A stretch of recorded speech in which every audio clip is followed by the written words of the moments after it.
You will not build muscles even if you do the correct bodybuilding program.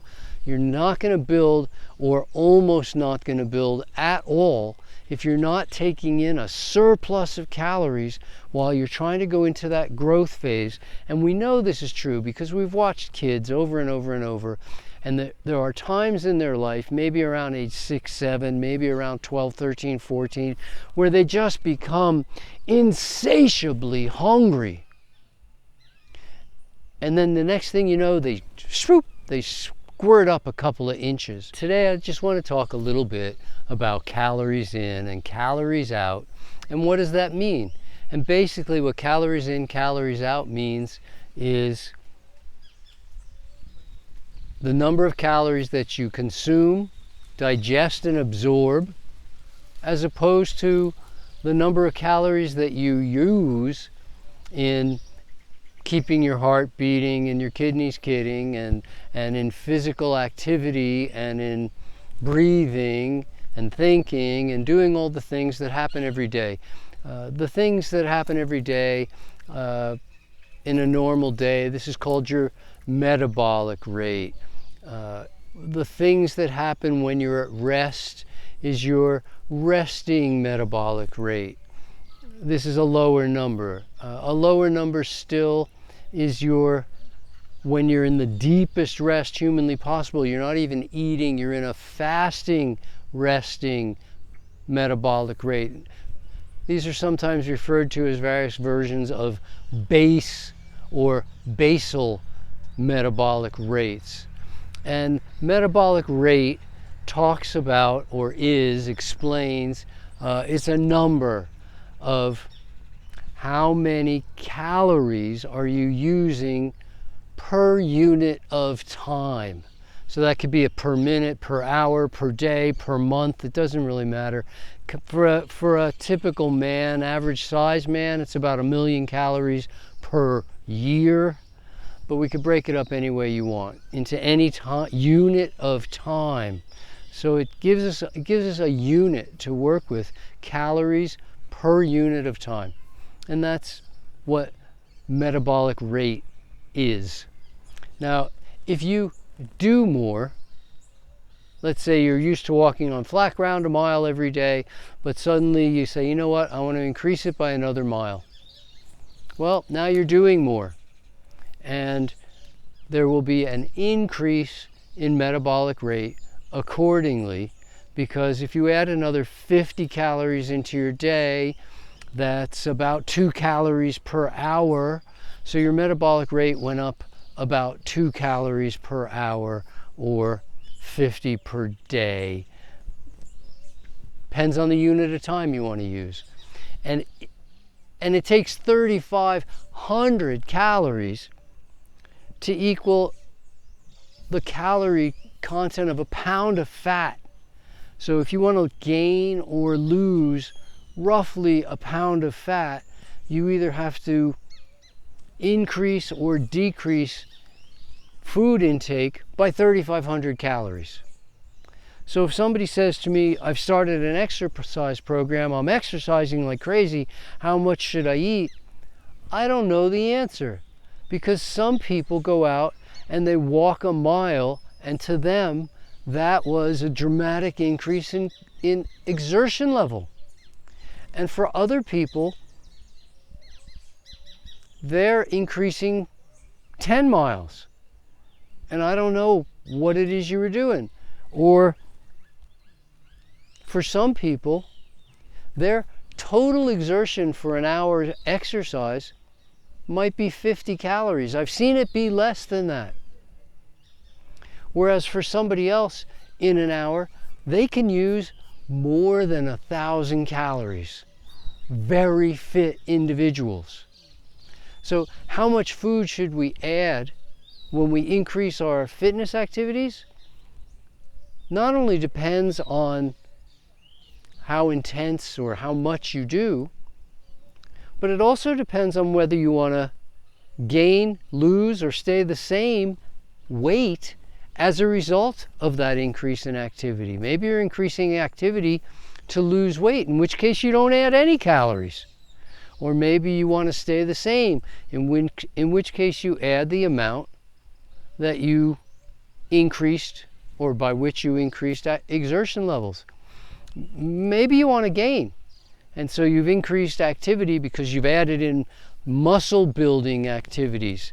I'll tell you right up front, if you're not eating a surplus of calories, you will not build muscles. Even if you do the correct bodybuilding program, you're not going to build, or almost not going to build at all, if you're not taking in a surplus of calories while you're trying to go into that growth phase. And we know this is true because we've watched kids over and over and over, and there are times in their life, maybe around age 6, 7, maybe around 12, 13, 14, where they just become insatiably hungry. And then the next thing you know, they squirt up a couple of inches. You want to grow, you want to add some muscle, you got to take in some serious calories. Deal with the excess later. If you actually happen to gain a few ounces or a pound of fat, that's okay. We can deal with that later. If you were trying to put on muscle, eat a surplus. So the answer really depends. Are you looking to lose? You're looking to gain? You're looking to stay the same? How intense are you doing your stuff? How much of it are you doing? All of those things have to go into consideration, in addition to the, if everything else remained the same, that my digestive capabilities, because some people don't digest food all that well, and they eat a lot of food and they don't gain weight. And then other people have very efficient digestive tracts, and they eat a little bit of food and they get every single ounce out of that food they possibly could. They got every calorie.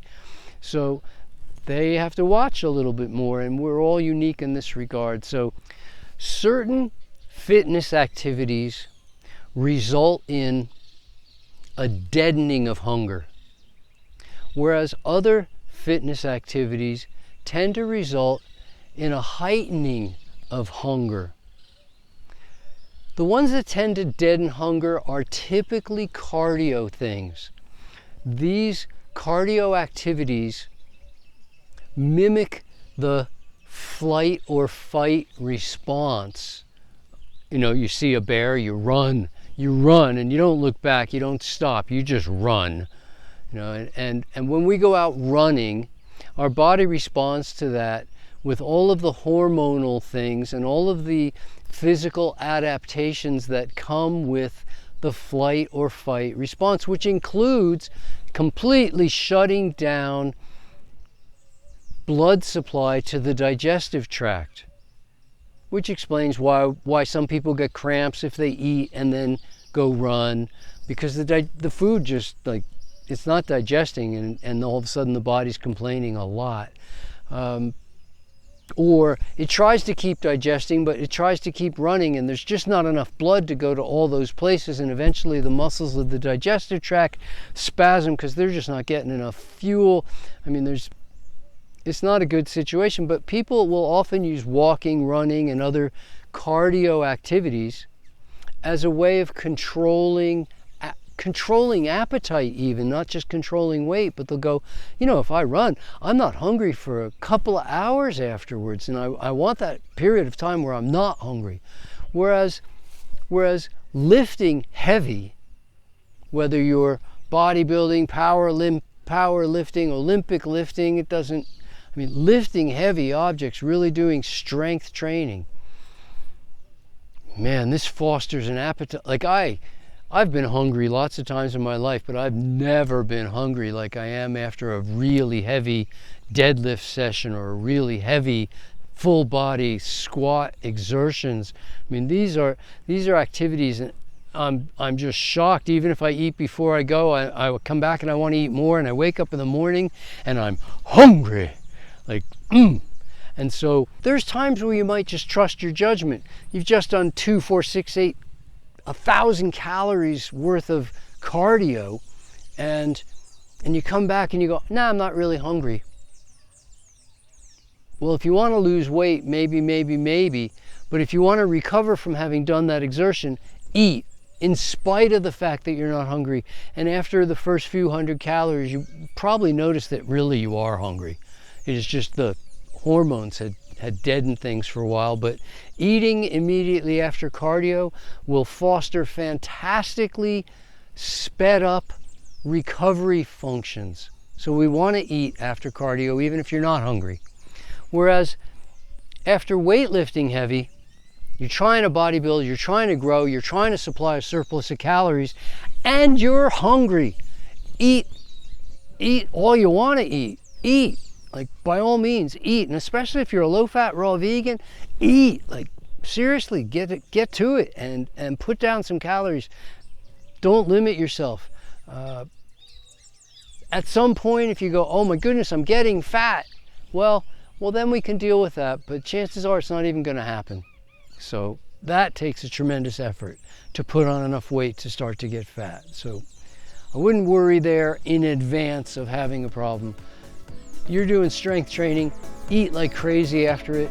You're doing cardio training, eat even if you're not feeling the urge.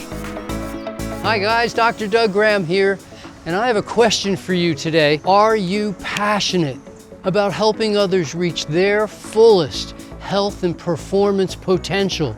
Do you love coaching others? Because if you do, I have a tremendous opportunity to offer you today. With the 80-10-10 coaching certification program, we'll help you turn your passion into profit. We'll show you how to reach clients anywhere, anytime, and you can be confident because you're learning from 3 of the most trusted and experienced people in the raw food movement. Turn your passion into a career while you're helping others get the health that they so desire and deserve. We'll give you the training, the tools, and all the support you need to become a successful 80-10-10 certified coach. Sign up today to become a level 1 coach.